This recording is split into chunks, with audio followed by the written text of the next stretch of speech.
Yes, am I audible? Good afternoon, everyone. So in this short clipping हम लोग कुछ boring sections करने वाले हैं जो उतने पॉपुलर नहीं है ना प्रैक्टिकली ऐसा कोई concept I don't think it's prevailing but exam में एमसीक्यूज इस पर फ्रेम हुए हैं.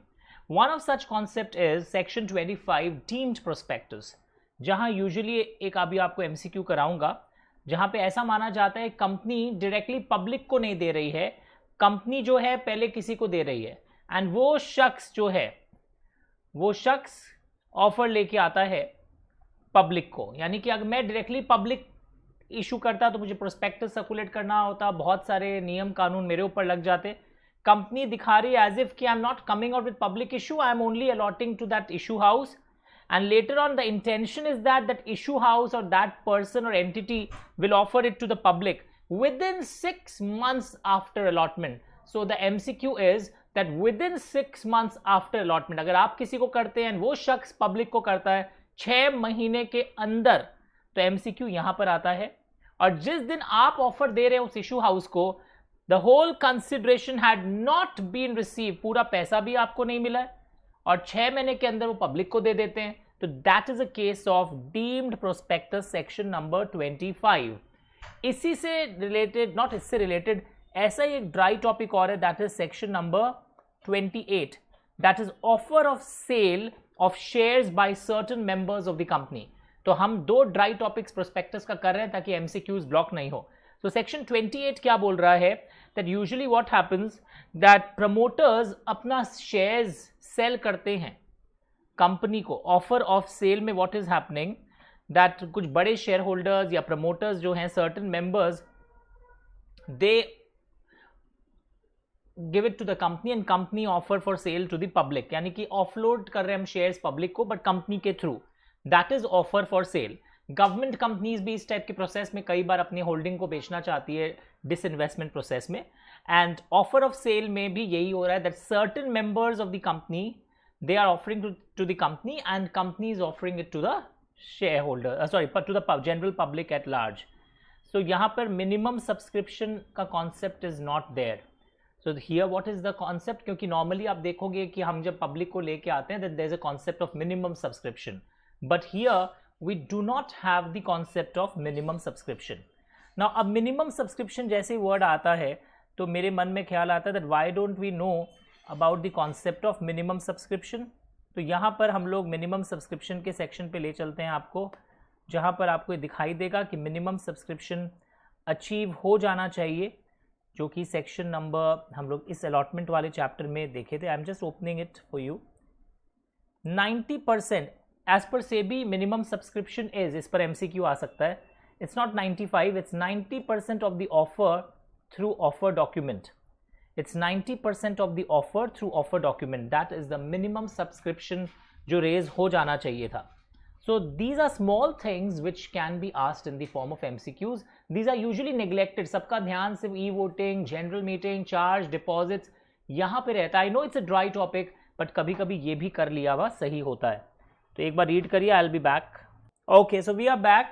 तो आपको मैंने 3 चीजें दिखा दी. Section 25 deemed prospectus, section 28 offer of sale and some concepts of minimum subscription where we said MCQ में चूज करिएगा 90% of the offer through offer document. ना एक बच्चा मेरे को पूछता है what is offer through offer document. जब हम लोग बोलते हैं कंपनी ने इशू साइज लाया है 100 करोड़ का, तो ये पूरा 100 करोड़ पब्लिक को नहीं जाता है. इसमें एक होता है प्रमोटर्स कंट्रीब्यूशन, जो कंपनी के प्रमोटर्स को मिनिमम इतना लेना ही पड़ता है, प्लस इसमें एक होता है रेजर्वेशन, अब अपने एम्प्लॉयज़ या कुछ लोगों के लिए रेजर्वेशन करते हैं, प्लस बाकी भाग जाता है नेट ऑफर टू पब्लिक. तो when I said that it is 90% of the offer through offer document, this portion यानी एक्सक्लूडिंग प्रमोटर्स कंट्रीब्यूशन, इसका 90% ऑफ द ऑफर आपका मिनिमम सब्सक्रिप्शन के थ्रू रेज हो जाना चाहिए, उसके बाद ही हम अलॉटमेंट करते हैं.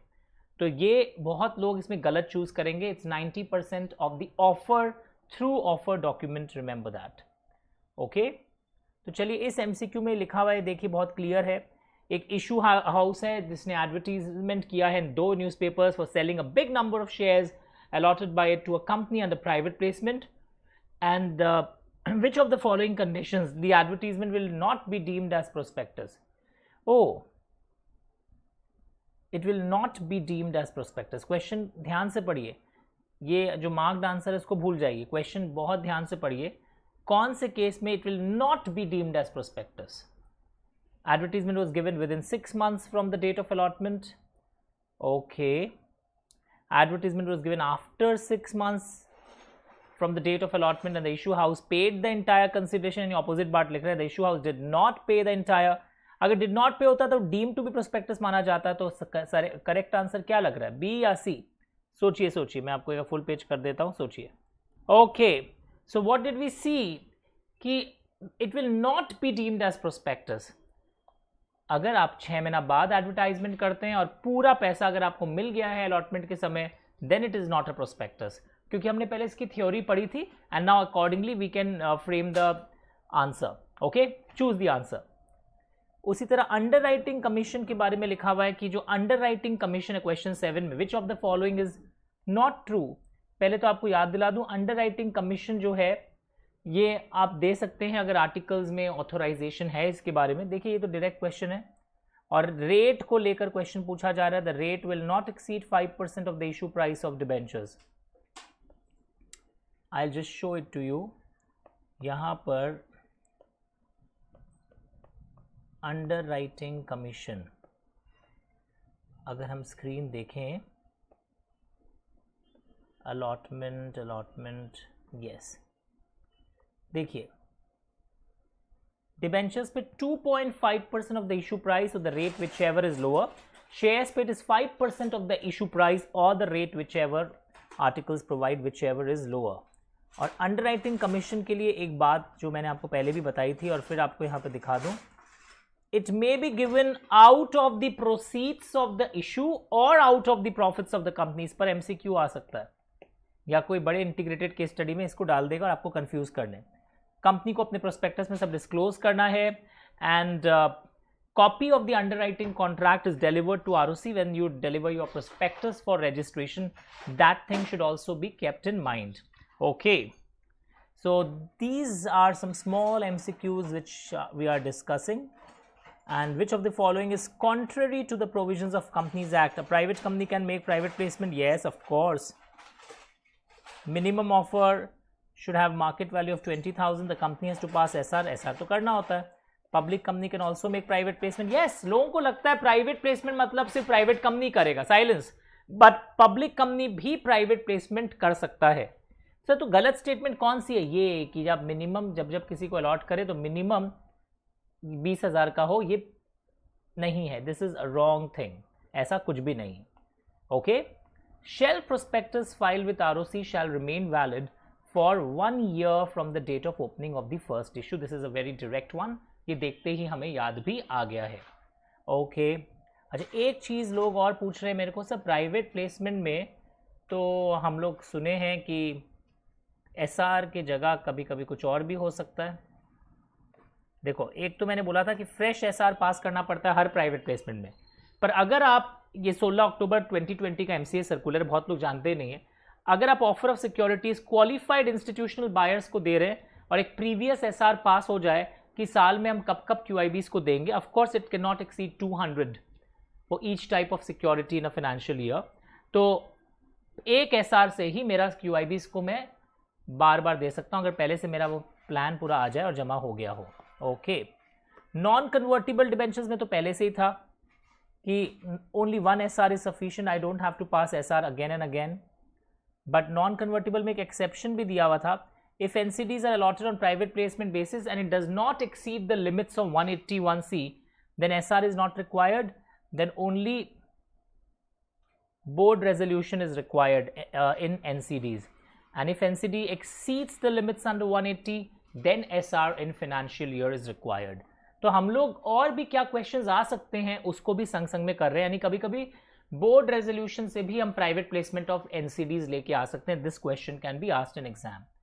और एक thing, maximum number of person, अगर सपोज हमारा कोई प्राइवेट प्लेसमेंट जुलाई में लाया हुआ है और अगस्त में और एक प्राइवेट प्लेसमेंट इक्विटी का ला रहे हैं, तो I can not come out unless पुराने वाले स्कीम का अलॉटमेंट हो गया हो या वो स्कीम विड्रॉ हो गई हो. Did you get these words? But अगर हमने इक्विटी लाया है जुलाई में, तो आई कैन ब्रिंग इन अगस्त डिबेंचर्स का private placement, and of course I have to see that 200 जो in a financial year debentures की कैटेगरी में हम दे सकते हैं वो क्रॉस ना हो. So you have to compare and understand both the things. पर एग्जाम में इतना हाई फाई नहीं आएगा. एग्जाम में नॉर्मली आएगा कि जुलाई में अगर स्कीम आया हुआ है, अगस्त में नहीं ला सकते जब तक वो वाले अलॉटमेंट्स का कंप्लीट नहीं कर दें या ये वो स्कीम विदड्रॉ या अबैंडन ना हो गया हो. Is it okay? So this covers your lot of questions on private placement. उसी तरह एक और क्वेश्चन यहाँ पर है, बहुत सिंपल है. क्वेश्चन 10, ये आपके मार्किंग से आप देख सकते हैं. अलॉटमेंट कब हो जाना चाहिए प्राइवेट प्लेसमेंट का? अलॉटमेंट टाइमलाइंस बहुत ट्रिकी है प्राइवेट प्लेसमेंट में. तो अलॉटमेंट बोलते हैं कई लोग 15 डेज बोलते हैं. वो तो था कि पास 3 प्राइवेट प्लेसमेंट के केस में with in 15 days of allotment file हो जाना चाहिए. नॉर्मली पास 3 अलॉटमेंट में 30 डेज में जाता है, बट प्राइवेट प्लेसमेंट में विद इन 15 डेज. ये हो रहा है कि आप एप्लीकेशन मनी कलेक्ट कर लिए, विद इन 60 डेज आपकी अलॉटमेंट हो जानी चाहिए. अगर आपने एप्लीकेशन मनी 10 अक्टूबर को कलेक्ट किया तो अक्टूबर के 21 दिन, नवंबर के 30, 9 दिसंबर तक आपके अलॉटमेंट हो जाने चाहिए थे. You can pause and see the question again.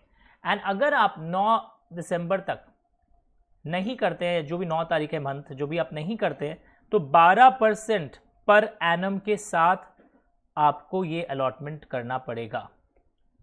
From the expiry of 68 day आपके 12% पर एनम के साथ, सॉरी, रिफंड करना पड़ेगा. You have to refund the money within 15 days. Try to understand. अगर आप अलॉटमेंट नहीं कर पाए टाइम से, 60 दिन खत्म हो गए, with in 15 days you return the money. फिर 15 दिन टाइम आपको दिया है.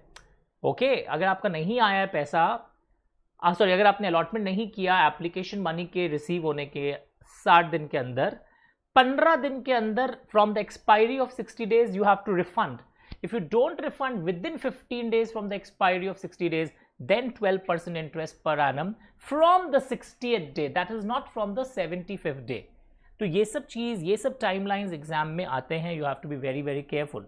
अगर आप रिटर्न ऑफ अलॉटमेंट टाइम से नहीं फाइल करते, इस पर अगर एमसीक्यू आता है, penalty on those directors and promoters and company is 1000 for each day during which the default continues but not exceeding 25 lakhs. Okay. and promoters and directors जो ये और कोई उल्लंघन करते हैं सेक्शन का, तो जो भी मनी आपने कलेक्ट किया है या 2 crore rupees, whichever is lower, उतना आपके ऊपर पेनल्टी लग सकता है. And company will refund that money with interest at 12% per annum to the subscribers. Within 30 days आप रिटर्न करेंगे. ये रिटर्न इज नॉट 15 डेज वाला. ये अगर आपके ऊपर कोई ऑर्डर लगता है that you are violating section 42, तो within 30 days of the order imposing the penalty you have to return. मैं इतनी सारी चीज़ें क्यों बोल रहा हूँ? क्योंकि वहाँ आपने पढ़ लिया था 15 दिन के अंदर रिटर्न करना है ना, पर एग्जाम में आएगा ऑर्डर लगा है वायलेशन का, और वहाँ फिर जानबूझकर ऑप्शन देगा with in 15 days from the expiry of 60 days. पर आंसर क्या है? With in 30 days of the order imposing penalty. इसीलिए मैं बार बार बोल रहा था आपको एमसीक्यू मेरे संग देखिए. मैं मानता हूँ आप बोलेंगे मैं पहले पढ़ लूँ फिर देख लूँ, पर आप उतने सारे पॉइंट्स कार्व आउट नहीं कर पाओगे. So you have to watch it with me. Thank you. हम लोग फिर मिलेंगे कल.